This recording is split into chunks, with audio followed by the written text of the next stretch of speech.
Welcome to Security Insights with Arvind Dhillon, your bi-weekly deep dive into security insights, innovation strategies, and leadership in security industry.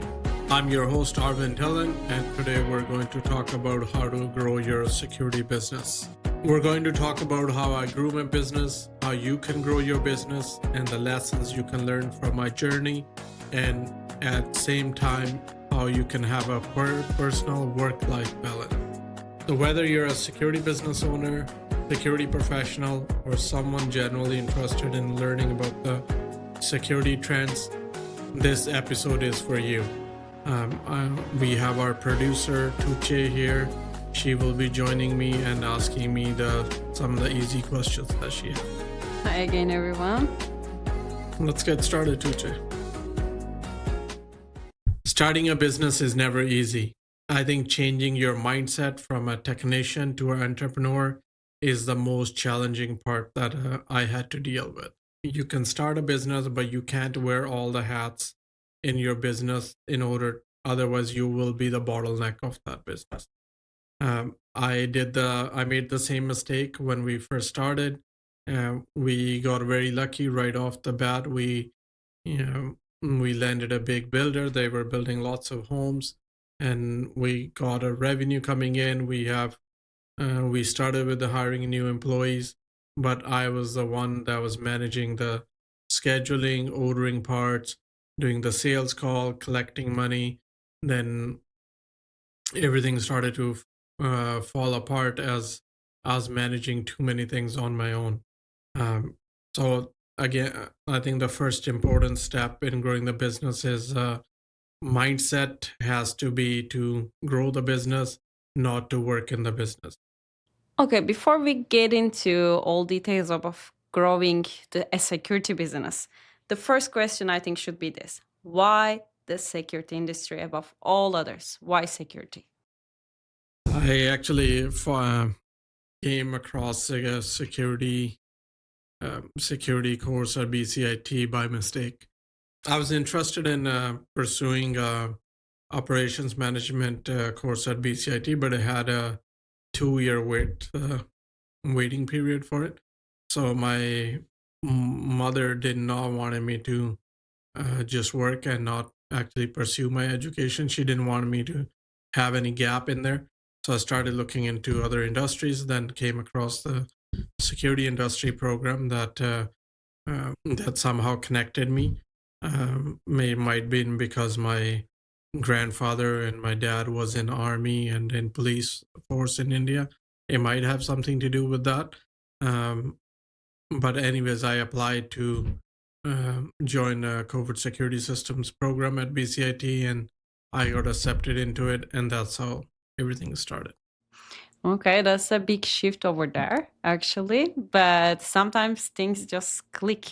I think out there are so many people, maybe anyone interested in the security, just starting their education, they might be having a similar story, like not necessarily security industry, but it's just something clicked. So let's go from there, switch a little. So what made you want to turn from an employee to an entrepreneur? Like why the core security start? I saw the big gap in the service offering that was being provided by the employer I was working with. We would there were so many things were left on the table that I thought I can bring it on to. If my hands were not tied, I can offer to the clients. It was just a better experience I thought I could offer to my clients. That's why the shift started early on. So that's a great reason to start with something, but it just doesn't happen just to want that, right? Tell us what is the first 3 months of COVID were like. When did you get first your clients?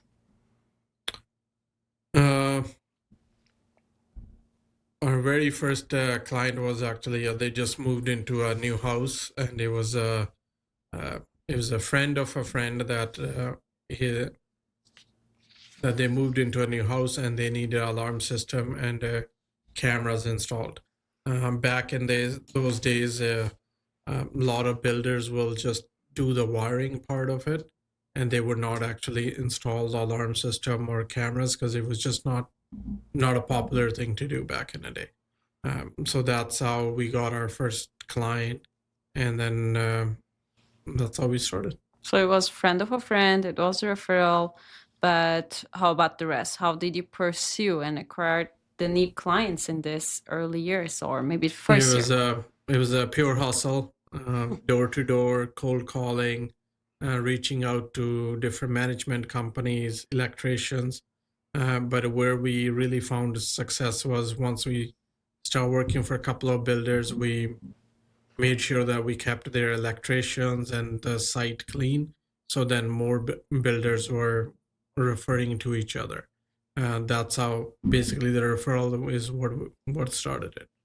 So you gave the extra care to keep them happy, to get more referrals, and base would be the referral and word Yes. of mouth then. Yes. Then so much door to door, classic, old school. Yes. The I remember going door to door, going through uh, wherever the new builds were happening. That's how it definitely started. It was a pure hustle. And now, how is it actually? Now we got you. Yeah.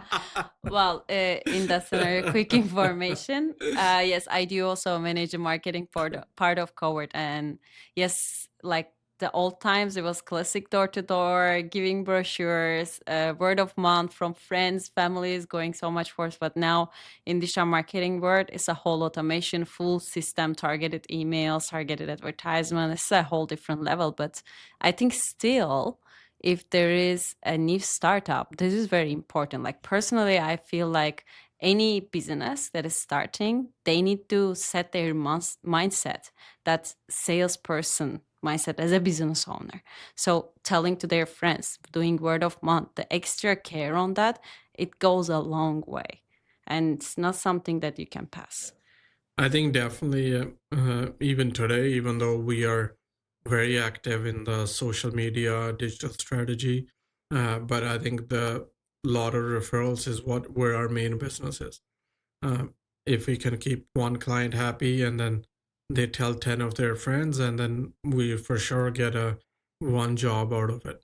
Yeah, and actually, quick note on that. That happy one client.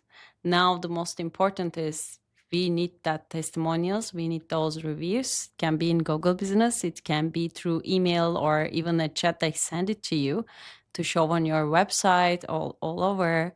That is a proof of trust for businesses. So we can say that any business owner out there to take care of this extra. Yes, 100%. Let's move forward from clients to the suppliers. So, what products did you stock first? Um, Very early on, we were installing DSC alarm systems.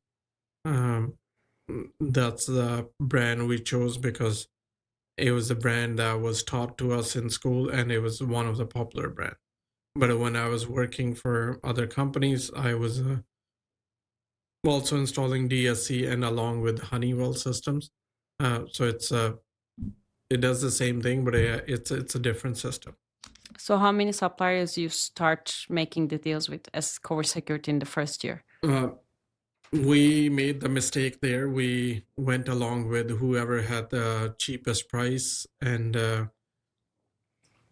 um, product readily available. We went with those suppliers, but then later on we realized that it's not all cheapest isn't always the best option to go with, because what happened will be the the product servicing wouldn't be there, or some backs tech support wouldn't be there when we need it, and then that made us look bad in front of the customer's eyes.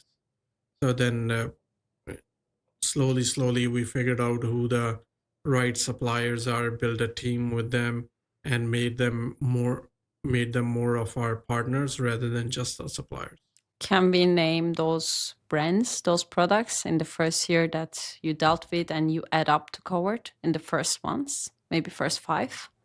First one was I think a Triad was the one of the biggest one, and then from there we moved on to Burtech, systems. And since then, all these suppliers have merged into one or the other to make a bigger brand. So again, about the products, which ones you stocked in your warehouses? Back then, Yes. back then it was mostly a DSC products that we were sticking with. Uh, the first Bosch product, motion sensors, um, we started installing was, I believe, in early 2010s. 2010, we started installing Bosch motion sensors. Um, and I think we're still installing the same motion sensors.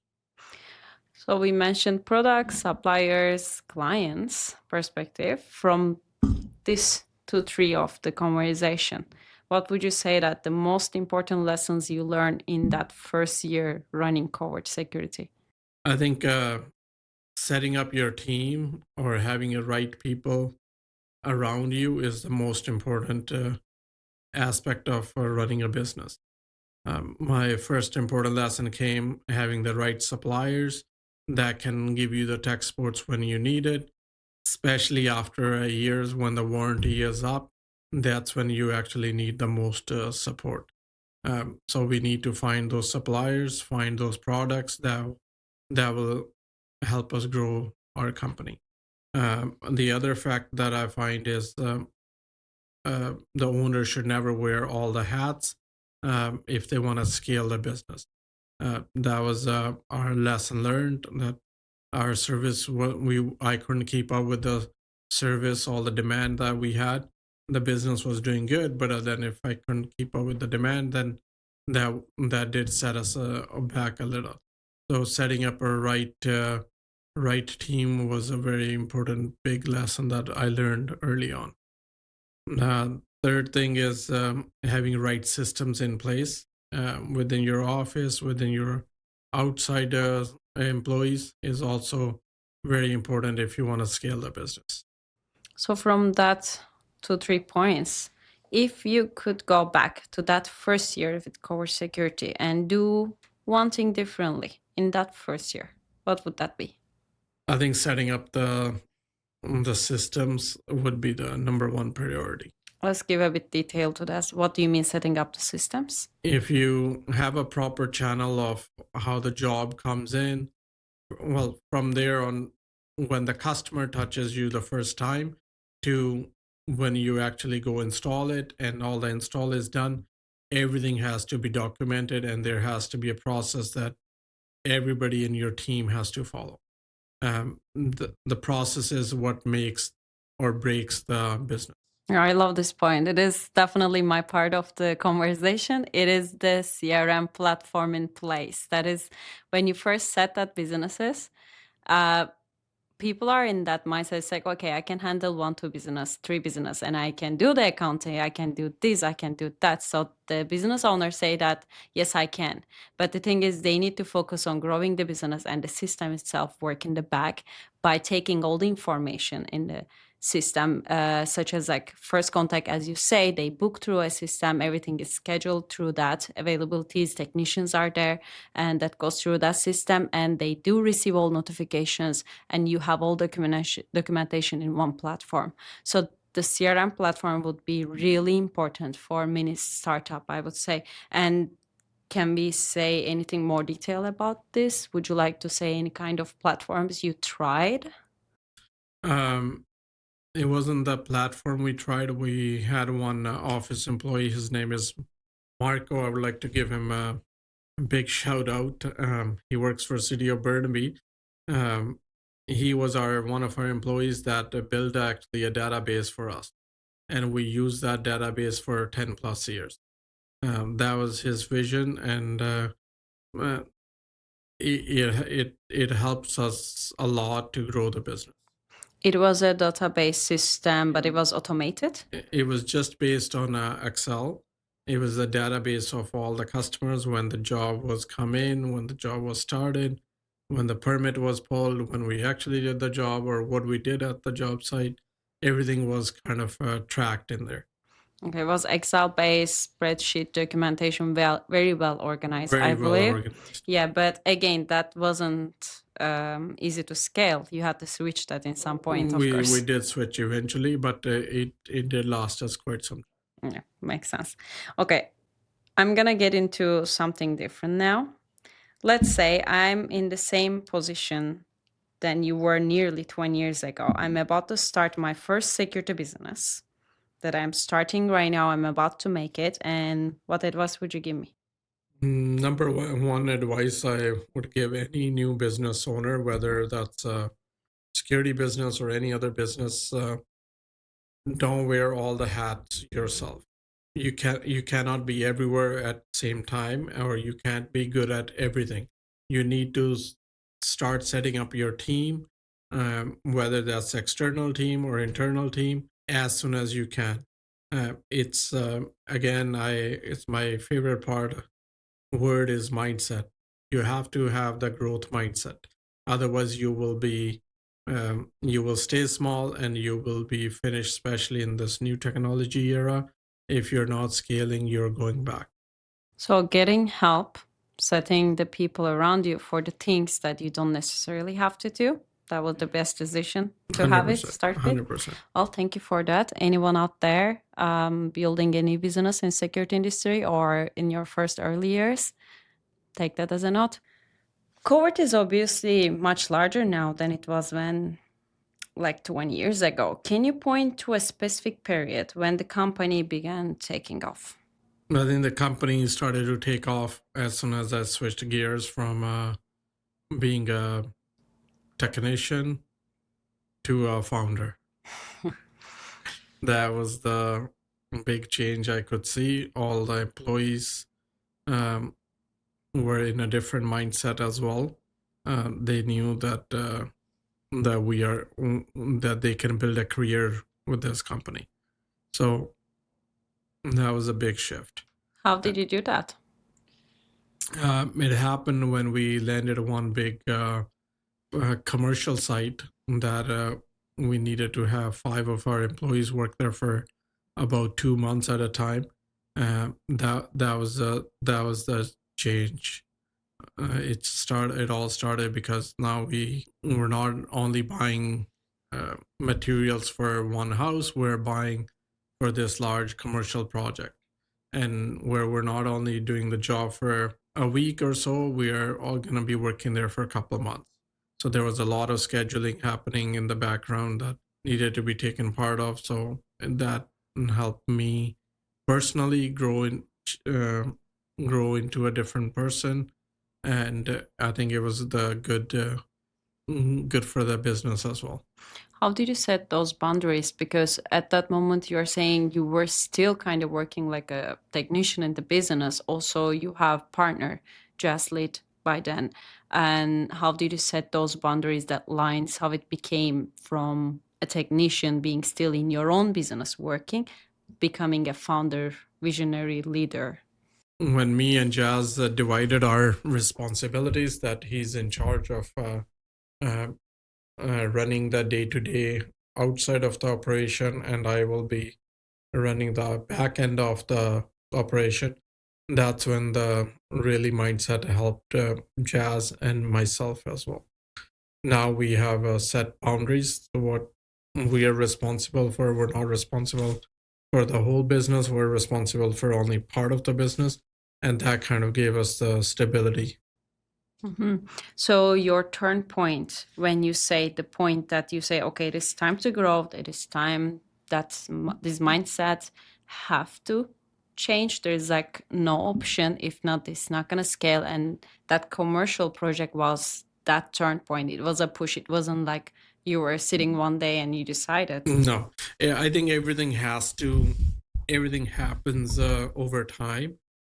You learn from your mistakes, you make new mistakes, and you learn from those mistakes. That's when you realize that if you want to grow the business, then that is the only way. You have to have the proper team. Yeah, you have to have the systems in place in order to scale the business. Otherwise, you will be left at the same spot.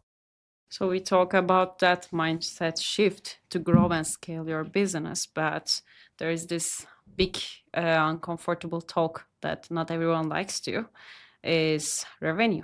So what revenue streams are available to security companies? That was the biggest shift where I wanted to start my own business was the recurring revenue business model.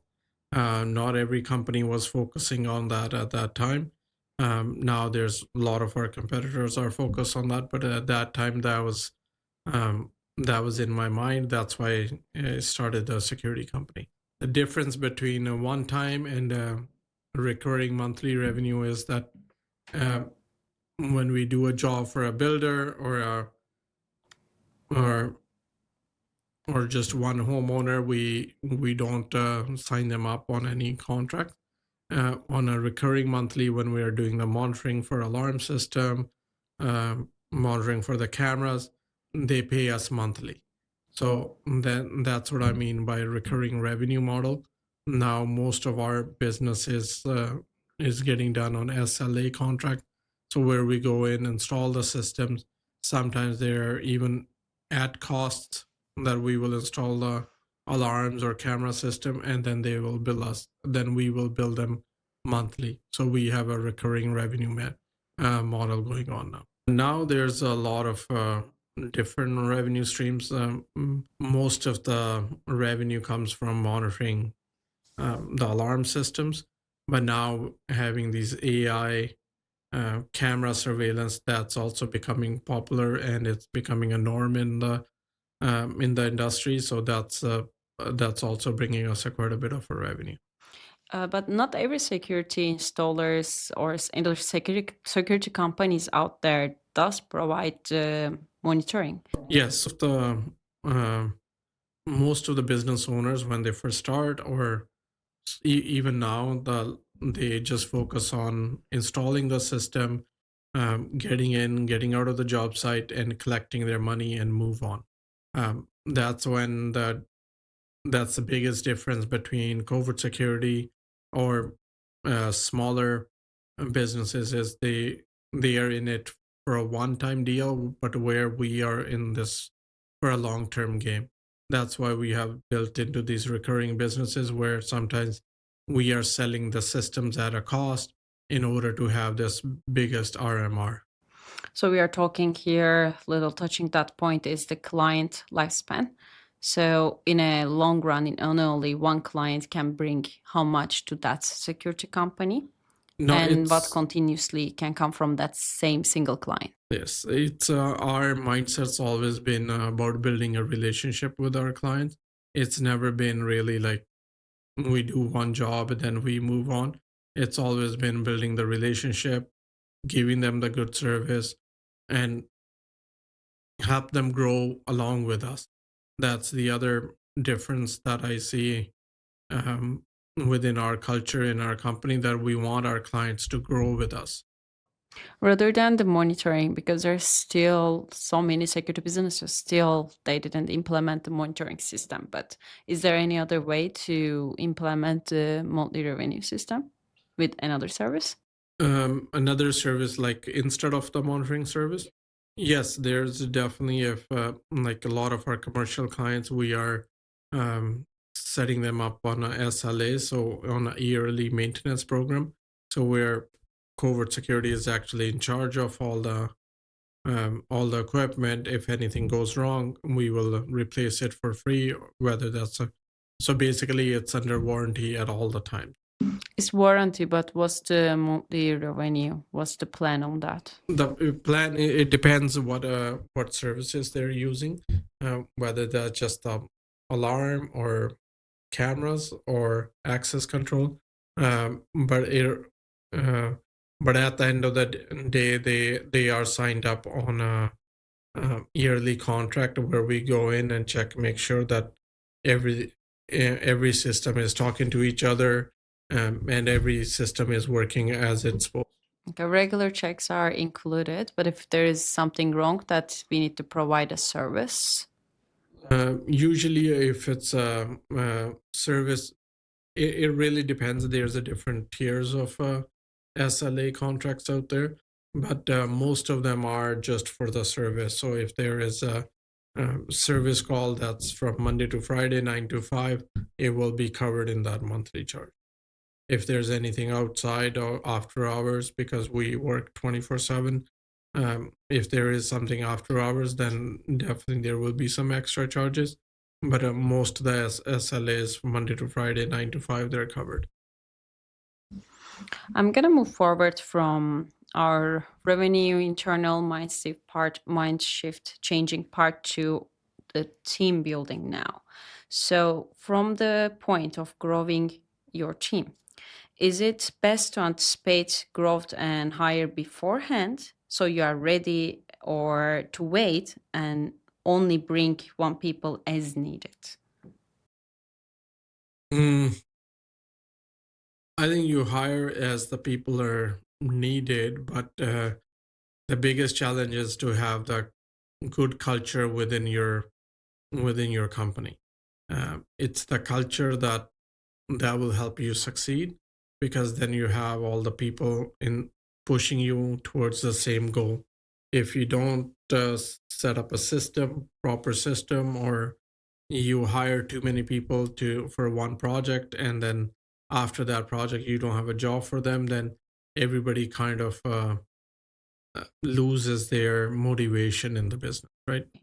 Because if they realize that we hired too many people for just for one project and we don't have any new projects in the pipeline. But how do you manage that? Like how a security business owner can build a system like you did, so not to risk hiring those employees for that specific project because they got it, but it's not continuous, or how they keep it continuous, or how they manage how to hire and not to lose that motivation in the teams. It will come down to your CRM system that you touched upon, or what we had it built up our own system. Uh, you need to look at your sales funnel. You need to look at the possible revenue coming in. You're possibly losing the revenue. Then all that has to be simultaneously creating into an ecosystem. Everything has to be tracked, and then you know how much labor force you need, whether you need to hire another person or not, right? Okay, definitely knowing your numbers, tracking down of everything through those projects, through this plan and math, you can actually make that calculation, right? But let's say that a business can do that if they had enough experience through the projects. But if I'm that one startup and I had, let's say, some small projects that get me going, and I'm maybe a one person show here, or I'm planning to get help, right? I'm planning to get some people. Let's say I have the accountant, I have one technician helping me, but now I get one large project that I need to hire three more to get through that project. But what do I do? How I scale, because I never done this, right? And it's gonna be continuous. I don't know. So how do you approach to that? Did you had that in your first year? I would take it slowly, because hiring too fast or growing your business too fast is never a good idea, because then you will run out of your revenue very quickly, or your burn rate will be much higher. So it's always better to take one step at a time, and also take on the projects that you can handle. Try not to chew too much.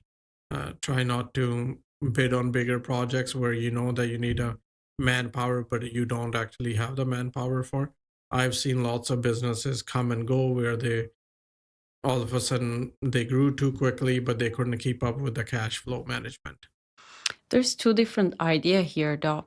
So isn't that bad to say no to a project opportunity, or isn't that bad to step up for a larger project? Or actually another part is like once you get that, that means, so should I do an approach to the plan the timeline depends on what I can do with the things that I have, rather than, let's say in the same example I was saying, maybe I need three hires. In that scenario, maybe I hire only one and keep the timeline longer. But in that scenario also, isn't that bad that I'm not giving the best customer service? I think customer service has to be your number one priority. So you have to work with what you have.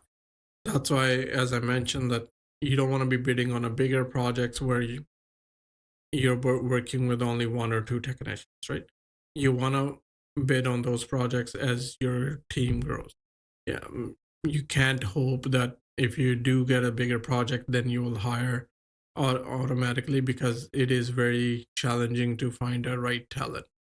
Um, it, to hire, you have to take your time. You have to go through the process, and then bring them on to your team. Yeah, it does make sense for sure. So definitely a small business that doesn't have enough that is set in the back end their system should not bid on larger things that they cannot handle. This is one thing that I think so many people can agree on. But a challenge here is to be realistic when it's come to an opportunity that came to them as a larger. But in that scenario, they need to really calculate and track down everything to plan that operation. But what happens if you get it wrong? What if you make a big move and your revenue doesn't pick up as a result? And has that happened to you, that you had the issue that the revenue didn't make sense with that, and you did a big move that it was things get wrong? Yes, there was time that we were planning on getting this one big project for our commercial client, and then due to the economy, it was the work was placed on hold. So I had few technicians lined up to do that job, but because the project wasn't moving forward, it was I was put into a tough situation. Now I didn't want to ruin our culture or ruin the growth that we were looking forward, so we had to take on some projects that weren't very profitable just to keep everybody employed.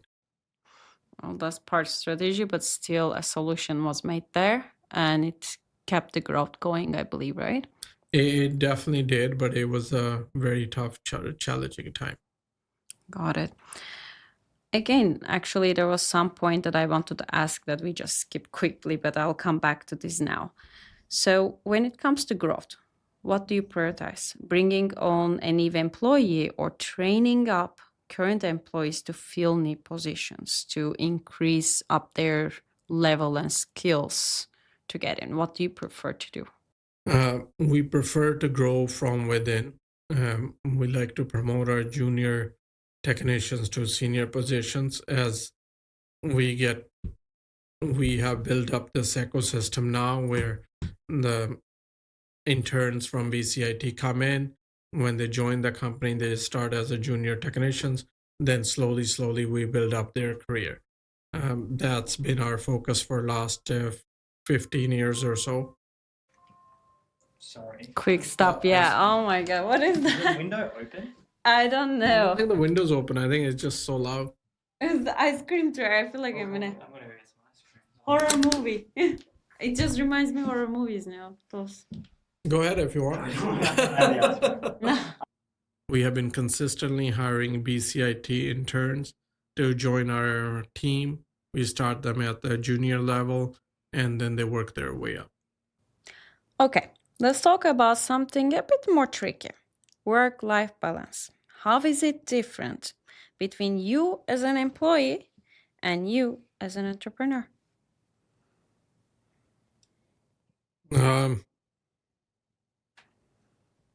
I think for me, work-life balance is very tricky.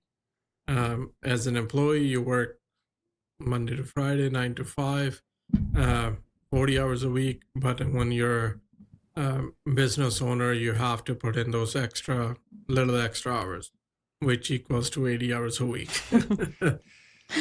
But you can't do it forever. You can do it for short term. It's a short term solution, but it can't go on for very long.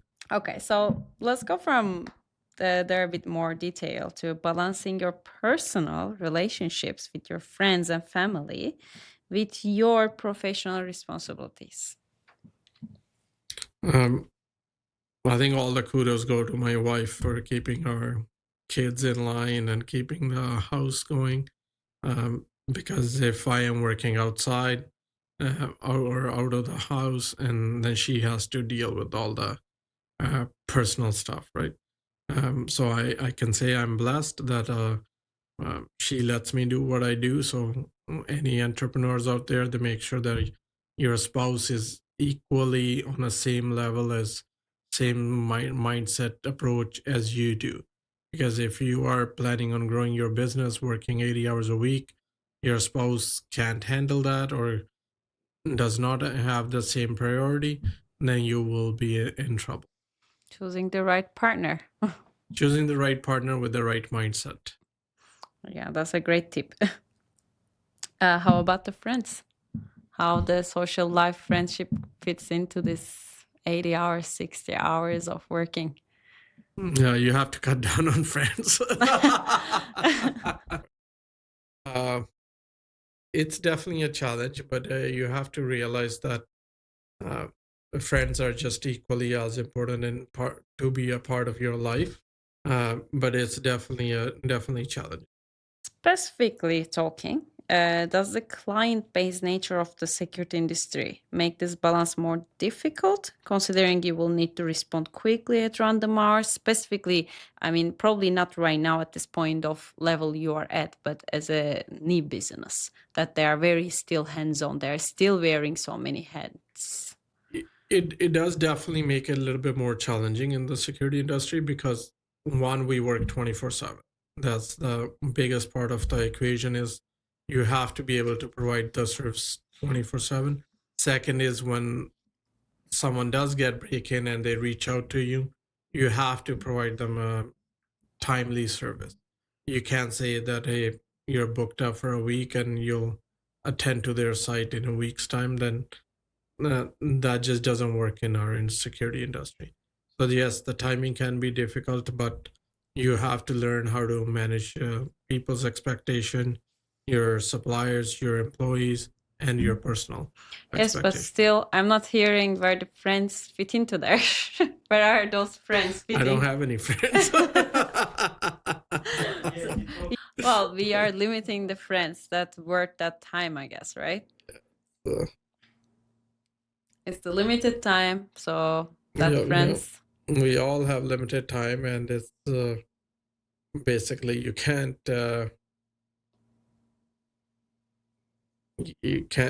live your life like being a teenager. So let's list those advices then. So, what are those advices as a list that you have for other security professionals struggling to balance work and life? The biggest advice I can give anybody is that make your health a priority.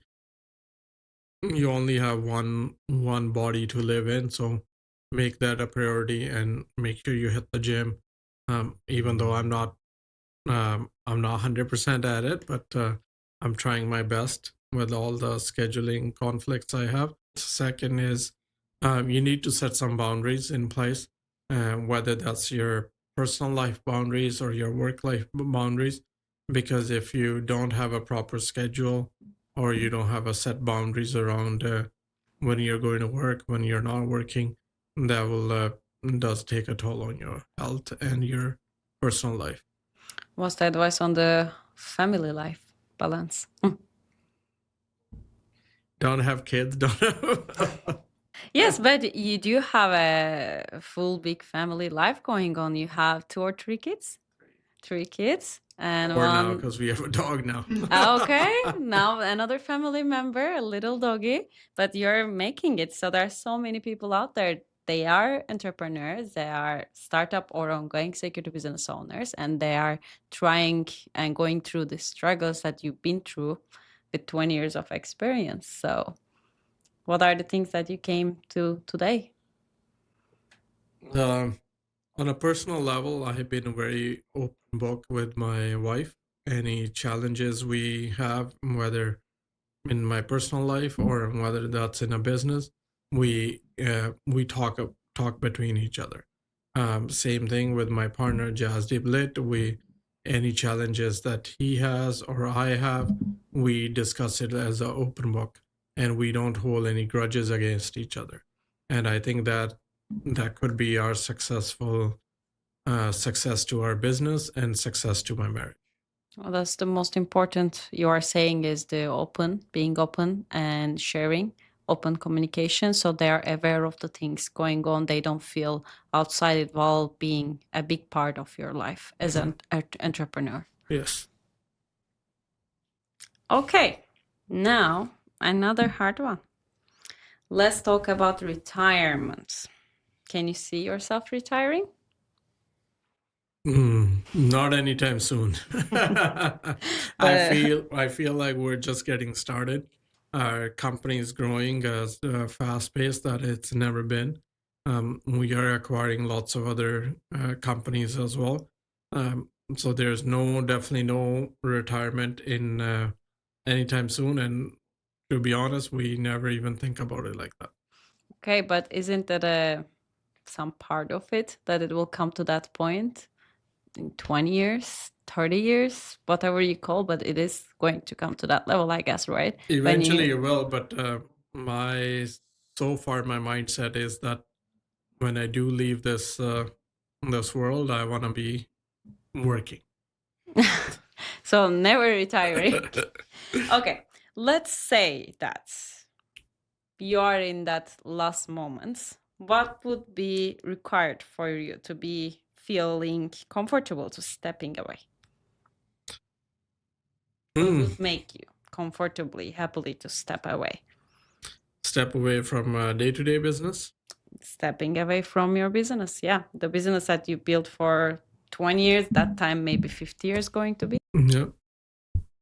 Well, again, it will all come down to having the team around me. The team, we're very selective of who we bring on into our team, especially into the core management team. And hopefully by that time, the core management team is strong enough that maybe actually I could retire. So you will still be the owner, founder, visionary, but the management will continue without you getting into too much. Into the day-to-day. Mm-hmm. But would you consider when you retire in that position to end the business or sell the business? I think if right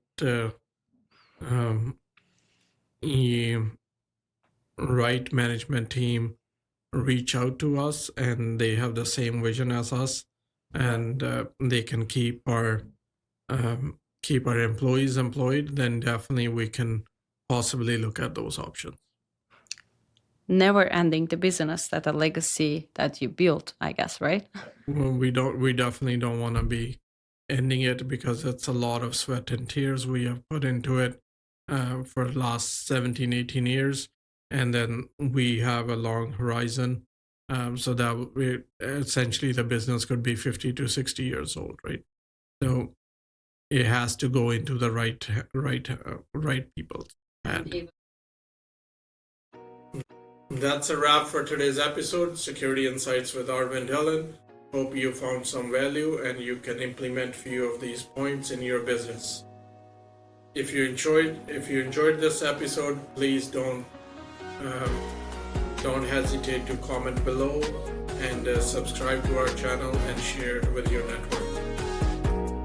Until next time, stay secure, keep your business growing, and see you in the next episode.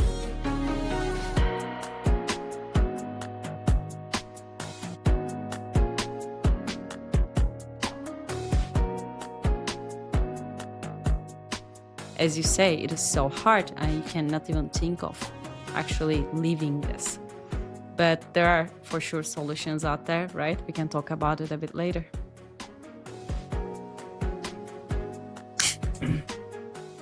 Sorry, I totally lost you. I have no idea what you said. Come on.